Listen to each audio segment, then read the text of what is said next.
Try to imagine a more understanding world. A world where we put ourselves in each other's shoes in work and school. A world in which our differences don't matter to the kindness that we show each other. With tolerance, all of this is possible.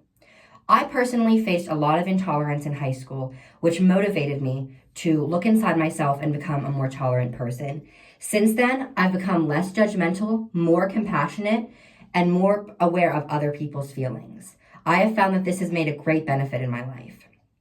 I believe that tolerance is important in the work environment, in school environment, and every aspect of your life in creating a kinder and more understanding world. Today we're going to go over what does it actually mean to be tolerant? How does tolerance benefit mental health and well-being? And what are some methods that you can use to be tolerant? Let's start off by focusing on what the actual definition of tolerance is and how to tell if you've achieved it. A 2019 study by Michael Hersham, A New Approach to the Study of Tolerance, says that tolerance is generally understood as a necessary component of democracy and a stable world. The UN declares the intention of practicing tolerance and living together in peace with one another as good neighbors. This really shows that without tolerance, the world will fall apart. People will be more prone to fighting. There will be discourse breaking out, whether it's in political spheres or just personal life. I feel as if this quote just really goes to show that in our government, we need to be more tolerant and in our daily lives. Tolerant people are able to get along with others and be kind to them regardless of differences such as gender, sexuality, race, or political ideologies. They might not be able to see eye to eye always, but they show kindness and do not try to start fights based on these differences. Tolerance is showing compassion and acceptance regardless of who a person is. Kylie Fuller's article, Secret to Being an Exceptionally Tolerant Person, tells us that tolerance isn't just limited to diverse backgrounds, and it's actually stepping into every situation and trying to see the perspective of other people. You need to go into interactions with an open mind rather than focusing on your negative thoughts. This means that try not to go in with preconceived judgments. Understand that people naturally make mistakes and try your very best to not be harsh to them based on those mistakes. Keeping the peace when annoyed, it can be very hard, especially if you're feeling angry. But recognizing those negative feelings and turning them around is the first step to becoming tolerant. Tolerance is taught very young. I personally was raised with the values of being tolerant of others, not fighting when I didn't need to, and trying to empathize with others without making assumptions.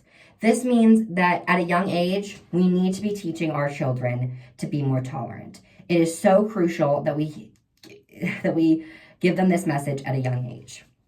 Now that we recognize what being tolerant means, how does it benefit our society?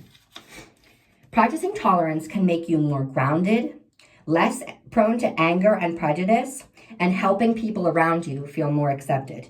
You can work better with others in your career and be more cooperative on a team with people that are different than you.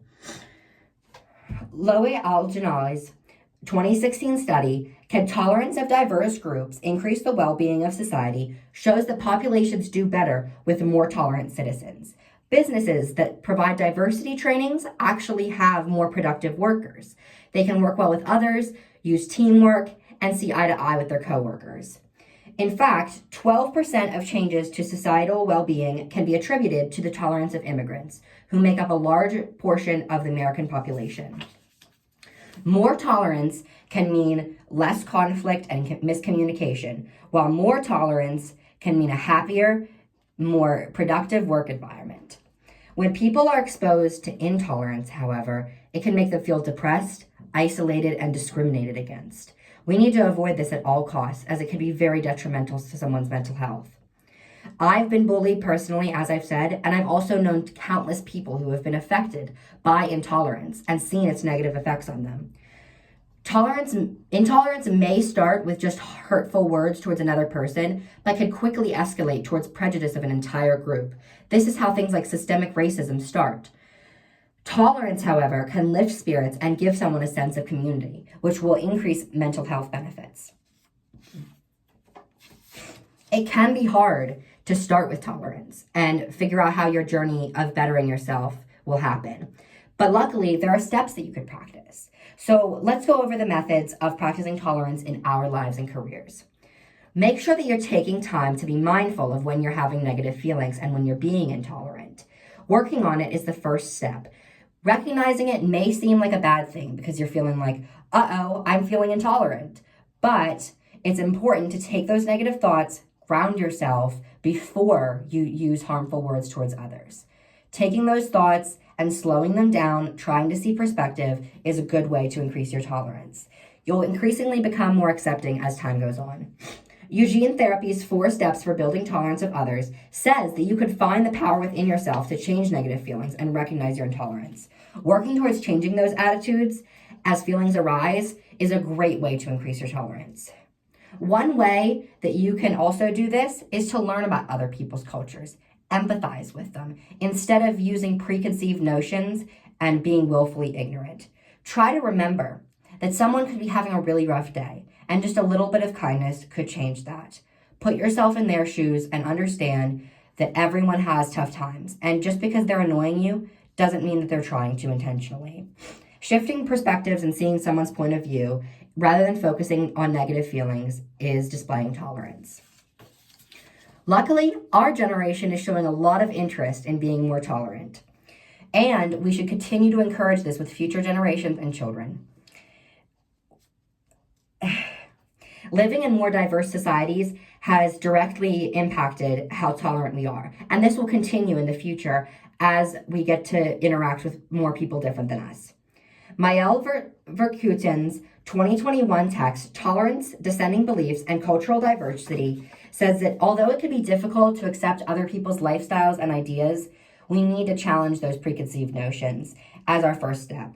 Early childhood is the best time to learn about tolerance. Children are like sponges and take everything in much easier than adults.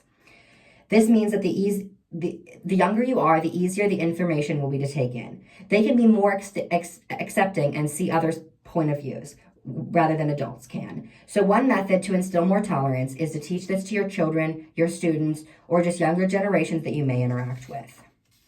I feel like we've gained a lot of information about tolerance today, and I hope that these points will stick with you long after. We've gone over what it means to be tolerant, how tolerance can change someone's life, and how intolerance can negatively affect someone's life, and some tips and tricks on how to increase your tolerance. Remember that showing tolerance only takes a few minutes out of your day, but it could change someone's entire day or even impact their life to be shown a little bit of kindness. Thank you.